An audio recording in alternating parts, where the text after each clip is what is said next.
नमस्कार दर्शक तथा श्रोतावृन्दहरू, स्वागत छ तपाईलाई नेपाली कथाको 544औं भिडियोमा। सर्वप्रथम लागौं रोचक जानकारीतर्फ। स्तनधारीहरू अण्डा नपारी सीधा बच्चा जन्माउँछन्, तर अफ्रिकी महादेशमा मात्र पाइने संरक्षित सूचीको जीव प्लेटिपस त्यसको अपवाद हो। झण्डै 15 वर्ष आयु हुने यस जनावरको पोथीले जमिनमा खाल्डो खनेर अण्डा पारेपछि चल्ला नकोरल्दासम्म कुखुराका पोथीले जस्तै ओथारा बस्छे। 10-12 दिनमा बच्चा निस्किएपछि स्तनपान गराई बच्चा हुर्काउँछे। यसै रोचक जानकारीका साथसाथै लागौं आजको कथातर्फ।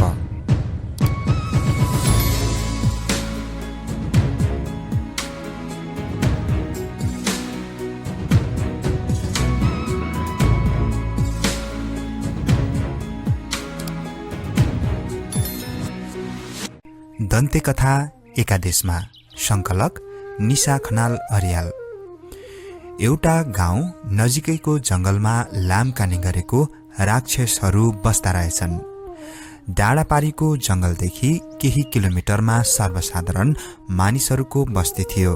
त्यहाँ केही घर जोगी तथा बाहुन ब्राह्मणहरूका पनि थिए। सधैँ अरूको घरमा पूजापाठ लगाएर दैनिक मागी ल्याएर आफ्नो परिवारको जीविका चलाइरहेका ब्राह्मणहरूको छोराछोरीहरूलाई राम्रो शिक्षा दिन गाउँकै कमाईमा पर्याप्त नभएको हुँदा एक दिन 2 ब्राह्मणले सल्लाह गरी गाउँदेखि टाढा अर्को शहरमा गएर केही पैसा कमाई ल्याउने भनेर घरदेखि हिँडे। दिनभरिको हिँडाइमा लथ्रममा थाकेका यी 2 ब्राह्मण जंगलको बाटो काट्न केही समय अझै बाँकी थियो। हिँड्दै जाँदा झमक्कै साँझ पर्यो। अझै केही घण्टा हिँडेपछि मात्र पल्लो डाँडा काटेर गाउँ आइपुग्ने भएकोले उनीहरू निकै थकित भएकोले रुखको फेदमा बस्दै हिँड्दा अन्धकार रात पर्यो। जंगलको बाटो बाघ, भालु, साँप, किराहरूको डरले थरथर काँप्दै हे हरि हामीलाई बास बस्ने ठाउँ देखाऊ भन्दै पुकार्दै डराई डराई हिँड्दै थिए। अँधेरी रातले गर्दा अब उनीहरूले बाटोलाई समेत ठम्म्याउन सकेनन्, तर त्यही अलि टाढा जुनकिरीको झैं झिपझिप धिपधिप गरेर बत्तीको उज्यालो देखेर अलि आँट गरेर पाइला छिटो छिटो लम्काए। 2ले त्यही बास माग्ने मिलोमत्तो गरेर सानो झुपडीको नजिकै बाहिर उभिएर बोलाए, हैन कोही घरमा हुनुहुन्छ कि? गुमसुम जंगलमा एउटा सानो कुटी देखेर खुसी हुँदै बास माग्न आएको है हामी त। पल्लो डाँडा काटेर गाउँ जान हिँडेका यही रात पर्यो। औँसीको रात चकमन्न सुनसान छ। लखतरान भएर पसिनै पसिनामा भिजेका ती 2 ब्राह्मणले निधारको पसिना शिवको जटाबाट गंगा बहे झैं औंलाले पसिनालाई निथार्दै बाहिरको बरन्डामा थुचुक्क बसेर खुइ खुइ गर्न थाले। खै कोही पनि बोल्दैनन् त, छैन कि क्या हो? बाहिर गुनगुन गर्ने को हो? लम्काने राक्षस भन्छ। दिनभरि भोकै प्यासी बसेका धेरै छोराछोरी भएको त्यो राक्षस ती 2 ब्राह्मणलाई देखेर अति नै खुसीले गदगद भई झुपडीको एउटा कुनाबाट निस्किँदै भन्यो, ओहो मध्यरातको पाहुना, भगवानले पठाएका हाम्रो सानो झुपडीमा आउनुहोस् भित्र। किन नदिनु र बास? तपाईहरूलाई देखेर मन अति नै हर्षित भएको छ। अति नै खुसी छु। लौ भित्र जाउँ। म केही खानेकुरा श्रीमतीलाई तयार गर्न भन्छु। तपाईहरू अति नै थाक्नु भएको छ। हातमुख धोएर बस्नुहोस्। उपर त्यहाँ धारा छ। बाहिरबाट झुपडी झैं देखिए पनि भित्र भने अति नै ठूलो र फराकिलो अनि धेरैजना परिवार देखेर बाहुनले सोधे, सबैजना एकै साथ हुँदा अति नै रमाइलो हुन्छ हैन त? तर परिवार चलाउन चाहिँ एक्लोको कमाई भयो भने गाह्रो। मेरो झैं तपाईका पनि बच्चाहरू सानो नै रहेछन्। आज दिनभरि बाटो हिँड्दा एकैजनालाई पनि देख्न पाइएको थिएन। यहाँ आएर सबै परिवारलाई देख्दा खुसी लाग्यो भन्दै मुखामुख गरे ती 2 ब्राह्मणहरूले। लामकाने राक्षसले आफ्नी श्रीमती लामकानेलाई ठूलो स्वरले थर्काउँदै भन्यो, घरमा पाहुना आएको थाहा पाएनौ कि कसो? आफ्नो कुरामा सबै मस्त छौ त चाँडै गरेर सबै मिलिजुली मिठो खाना बनाएर पाहुनाको सत्कार गर, अनि तिमीहरू पछि रमाउनु। लामकानेले उसको छोरा लामबादेलाई अराउँदै भन्यो, तैँले गएर राम्रोसँग बिछौना तयार गर। खानाको परिकार पाकेको मिठो बास्नाले बाहुनहरू आपसमा कुरा गर्न लागे। घर झुपडी भए पनि मन भने अति नै ठूलो भएका रहेछन्। सम्पत्ति त केही देखिँदैन, हामी चाहिँ दिनभरि कमाएर परिवारको जीविका काट्ने चाहिँ देखिन्छन्। जे भए पनि मनोकारी रहेछन्। आजको रात काटेर बिहान चाँडै उठी हिँड्नु पर्दछ भनी दिनभरिमा त डाँडा काटेपछि गाउँ पुगिन्छ। उनीहरू आनन्दको सास लिँदै मात्र के थिए, शरीरको पसिना मात्र केही ओभाएको थियो। लामकानेले भान्साबाट कराइन्, ए लाम्बादे, गएर पाहुनालाई भान्सा तयार भयो भन् त, बोलाएर ल्याऊ। लाम्बादे, लौ हजुर, खाना जाउँ। हजुरहरू पनि खाना खाएर आराम गर्नुहोस् अनि हामी पछि गर्छौं, रात छिपिएको छ भन्यो। हुन्छ नि बाबु, किन यति दुःख गर्नु पर्थ्यो र भन्दै ती दुई ब्राह्मण भान्सातिर पसे। पिर्हामा बसेर खाना मिठो धेरै परिकारको एकैछिनमा पकाएको देखेर मन हर्षित गर्दै दिनभरि भोकले प्यासिएको मन धमाधम ठुलो ठुलो गाँस हालेर खान लागे। लामकानी मुसु मुसु हाँस्दै मनमनै भन्दै थिए, ल ल खाऊ खाऊ, अहिले तिमीहरू भोको छौ, मनलाई सन्तुष्ट पार। अलिक बेरमा तिमीहरूलाई हामीले त्यसै गरी पकवान बनाएर आत्मा तृप्ति गर्नेछौँ। हामी पनि तिमीहरू जस्तै दिनभरि केही खान नपाएर भोकले चुई चुई गरेर बसेका छौँ। मनमा गुन्दै लामकानी केही लिनुहुन्छ कि? त्यही बेला पल्लो कोठामा बसेर केही लिनुहुन्छ कि भनी। त्यही बेला पल्लो कोठामा बसेर लामकानेको छोराछोरीहरू आपसमा झगडा गर्न लागे। म आज ह्याकुला खान्छु, धेरै दिन भएको छ खान नपाएको। अर्काले भन्छ, म खुट्टाको फिला खान्छु, त कोही के। यस्तै प्रकारले कुरा गर्दा खासखुस गरेको बाहुन बुढोको कानमा पर्यो। ओहो, आज त नराम्रो गरी पो फसिएछ त, हामी त राक्षसको घरमा पो आइपुगेका रहेछौँ। यो मध्यरातमा अब कतै जाने ठाउँ पनि छैन। लौ के गर्नु अब भनेर चिटचिट पसिना आउन थाल्यो। खाना पनि सर्किए झैँ भयो। लामकानीले भनी, केही थपाउँ कि? भयो, यही खाएको पनि निस्केला जस्तो भयो। लौ हिँड्नुहोस्, म तपाईलाई सुत्ने ठाउँ देखाइदिन्छु, गएर आराम गर्नुहोला। हामी हात धोएर कुल्ला गरी आउँछौँ है नानी। बाहुनले त्यति भन्दै बाहिर हात धुन आएको बेला अर्कालाई भन्यो, तिमीले केही सुन्यौ? हामी कुनै साधारण मानिसको घरमा होइनौ। यो घनघोर जंगलमा कसरी एउटा झुपडी मात्र भएका मानिस बसे होलान् भनेर अन्कनाउँदै सोच्दै थिए। तर यो साधारण मानिसको घर होइन रहेछ, राक्षसको पो रहेछ। हेर्दा मानिस चाहिँ रूप बसेका रहेछन्। हामीलाई एकछिनपछि काटेर उनीहरू आफ्नो आत्मा सन्तुष्ट गर्ने कुरा गर्दै धेरै भोकाएका छोराछोरीहरूलाई पानी उमाल्न र हतियारलाई धारिलो पार भन्दै अराउँदै थियो। ए सुन्छन्, बिस्तारै बोल पनि भन्दै थियो। हामी सुतेको बेला हामीलाई काट्ने कुरा गरेको मैले सुने, तिमीले सुन्यौ कि? हो, मैले पनि सुनेर नै खाना सर्कियो मलाई। आज मरिने भइयो, उपाय केही देख्दिन। अब हामीले उनीहरूलाई भित्र होइन बाहिर सुत्ने भनेर भन्नुपर्छ अनि राति भाग्नुपर्छ, अरू उपाय छैन। अर्को बाहुनले भन्यो, हामी कहाँ र कसरी भाग्ने, आँखाले केही देखिँदैन। आज कस्तो दुर्भाग्यले राक्षसको फेला परिएछ।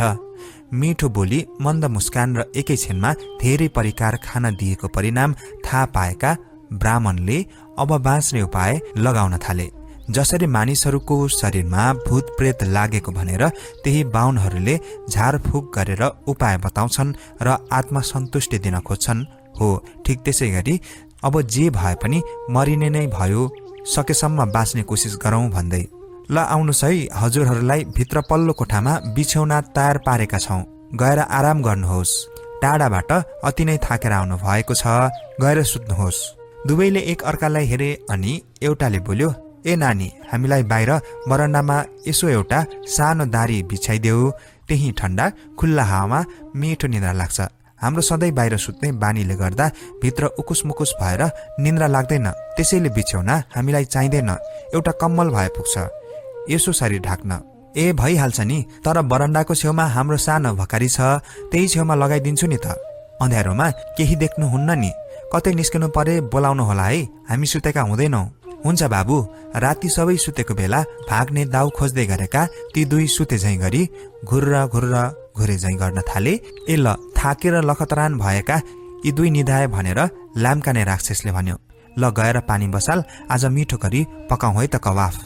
यस्ता कुरा सुतेका झैँ गरेका बाहुनले अब यही कुरामा यिनीहरू मस्त भएको बेला भागौं भनेर बिस्तारै आफूले उडेर सुतेको कम्मल भकारीलाई गुटुमुटु पारेर छोपिदिए अनि आफूहरू त्यहाँबाट निस्केर अलि निकै परको एउटा ठूलो रुखमा माथि चढेर हरिनाम जप्दै जसरी बाँदरले रुखलाई च्याप्प पक्रेर बस्छ, ठिक त्यसै गरी हाँगोलाई पक्रेर थरथर काँप्दै हे प्रभु हाम्रो प्राण बचाऊ भन्दै टप टप गालामा नरोकी बगेका आँसु हातको कुइनाले घरिघरि पुज्दै बसेका थिए।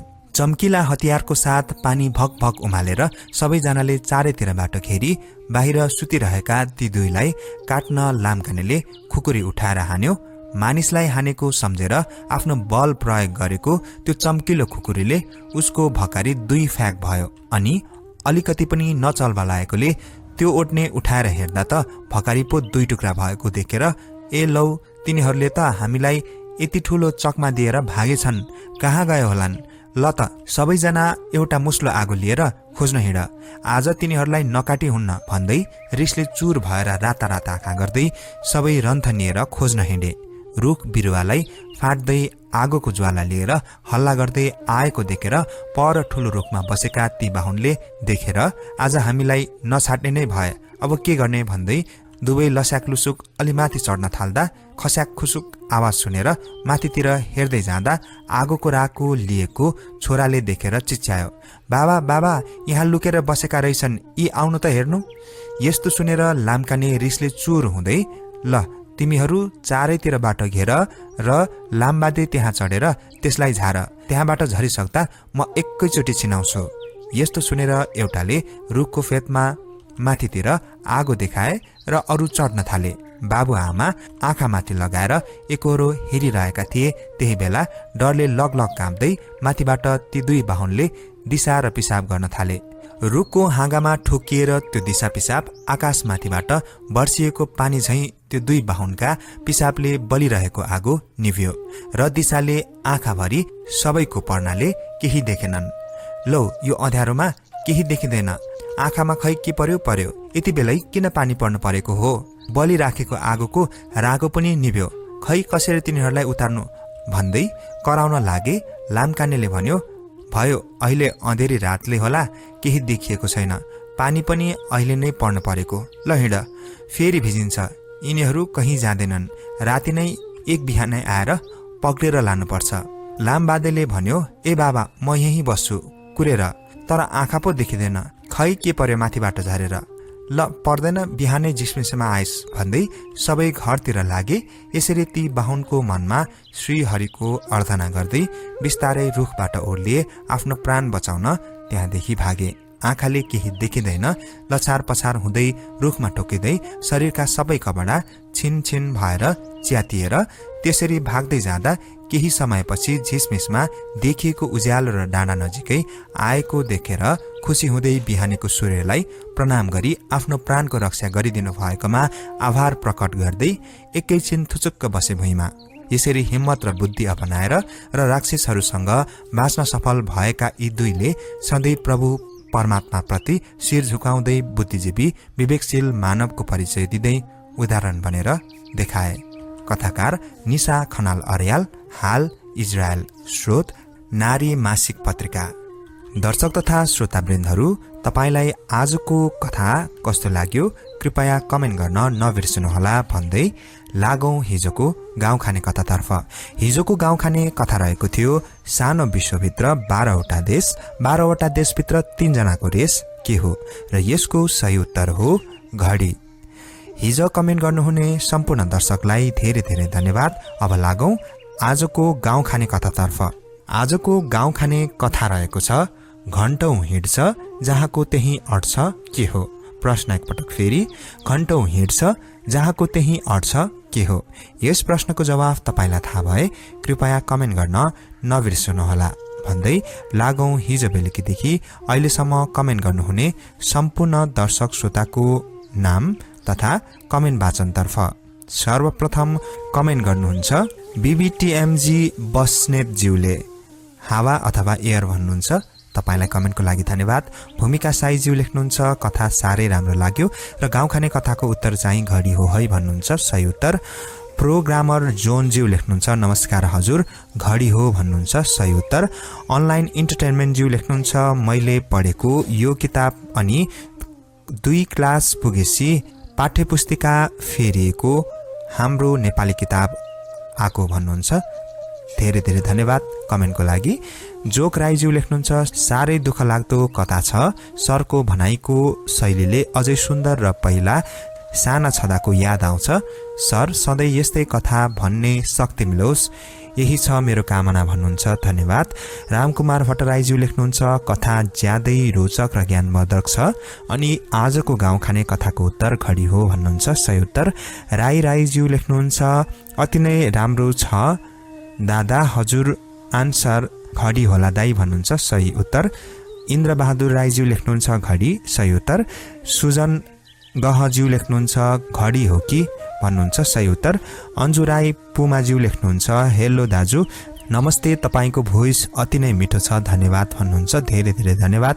अजय छेत्रीज्यू लेख्नुहुन्छ कति राम्रो हजुरको कथा दाई, अब एकचोटि पहिले कसरी सती जान्थे त त्यो कथा ल्याउनु पर्यो दाई भन्नुहुन्छ। धेरै धेरै धन्यवाद तपाईको सुझावको लागि। कला राईज्यू लेख्नुहुन्छ नाइस स्टोरी सर, उत्तर घडी भन्नुहुन्छ। सही उत्तर। ग्रेस करुणाज्यू लेख्नुहुन्छ wow very nice and very interesting stories, thank you जमिन सर, आन्सर इज क्लक भन्नुहुन्छ। सही उत्तर। बलराम छेत्रीज्यू लेख्नुहुन्छ आई लाइक अल हिस्ट्री। त्यसै गरी मायाश्रीज्यू लेख्नुहुन्छ आहा कति राम्रो ज्ञानमय कथा सुनेर खुसी लाग्यो, गाउँ खाने कथाको उत्तर घडी हो सर भन्नुहुन्छ। सही उत्तर। निरज नेपालीज्यू लेख्नुहुन्छ वाउ भेरी नाइस दाई। नन्दनी थापाज्यू लेख्नुहुन्छ so sweet story, thank you sir.